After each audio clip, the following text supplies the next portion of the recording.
السلام علیکم ناظرین کرام، شروع کرتی ہوں اللہ تعالیٰ کے بابرکت نام سے جو بڑا مہربان اور نہایت رحم والا ہے۔ معجزہ وہ خاص روحانی طاقت ہے جو اللہ تعالیٰ اپنے نبی اور رسول کو عطا فرماتا ہے۔ اس قوت کے سامنے شیطانی طاقت بے بس ہو جاتی ہے۔ معجزے کا اصل مطلب عاجز کرنا ہے، یعنی جس کو کرنے اور سمجھنے میں لوگ عاجز ہوں، اس کو معجزہ کہا جاتا ہے۔ معجزے کی دو قسمیں ہیں، ایک علمی اور ایک عملی۔ ان دونوں کا ذکر اللہ تعالیٰ کے کلام میں موجود ہے۔ علمی معجزے کے بارے میں اللہ تعالیٰ ارشاد فرماتا ہے، عملی معجزہ حضرت عیسیٰ علیہ السلام کا مردے کو زندہ کرنا ہے اور حضرت موسیٰ علیہ السلام کا عصا مبارک کا سانپ بن جانا۔ حضور پاک صلی اللہ علیہ وسلم کے ہزاروں معجزے ہیں اور یہ نبوت کی دلیل اور واضح ثبوت ہیں۔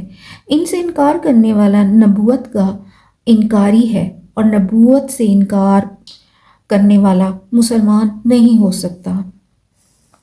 اللہ تعالیٰ نے حضرت آدم علیہ السلام کو زمین پر اتارا اور فرمایا، اے آدم، میں نے جو کچھ پیدا کیا ہے یہ تیرے اور تیری اولاد کے لیے ہے، مگر اس بات کا خیال رکھنا کہ اس زمین کا مالک اور خالق صرف میری ذات ہے، لہٰذا اس پر قانون بھی میرا ہی چلے گا۔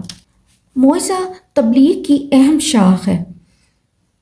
اس طرح اولیاء کرام کی کرامات بھی موجود ہیں اور ان سے انکار نہیں کیا جا سکتا، کیونکہ ولی اللہ نبی کا روحانی وارث اور خلیفہ ہوتا ہے، اور اس کے ہاتھ سے جو کرامت ظہور پذیر ہوتی ہے، اس کا مقصد اس مشن کو زندہ رکھنا ہوتا ہے۔ حضور پاک صلی اللہ علیہ وسلم سے بھی ہزاروں معجزات منسوب ہیں۔ اس میں ایک معجزہ بیان کیا جاتا ہے کہ حضرت ابو ہریرہ رضی اللہ تعالیٰ عنہ فرماتے ہیں کہ ہم میں سے بعض لوگ کئی دن کھانا نہیں کھاتے تھے اور اتنا میسر نہیں ہوتا تھا کہ ہم سیر بھر کر کھانا کھا سکیں۔ ایسے ہی ایک موقع پر حضور صلی اللہ علیہ وسلم مجھے اپنے گھر لے گئے۔ گھر میں ایک دودھ کا پیالہ تھا۔ حضور اکرم صلی اللہ علیہ وسلم نے ارشاد فرمایا، جاؤ اہل صفہ کو بلا لاؤ۔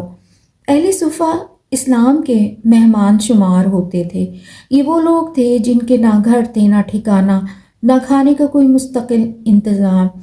ان کی تعداد گھٹتی بڑھتی رہتی تھی، لیکن جب یہ قصہ وقوع پذیر ہوا تو اس وقت ان کی تعداد 70 تھی۔ جب حضور پاک صلی اللہ علیہ وسلم نے انہیں بلانے کا کہا تو وہ خاصے رنجیدہ ہوئے کہ اس دودھ کی مقدار ہی کیا ہے۔ ان کے بلانے پر میں ان کو بلا لایا تو آپ صلی اللہ علیہ وسلم نے فرمایا، لو یہ ان کو پلاؤ۔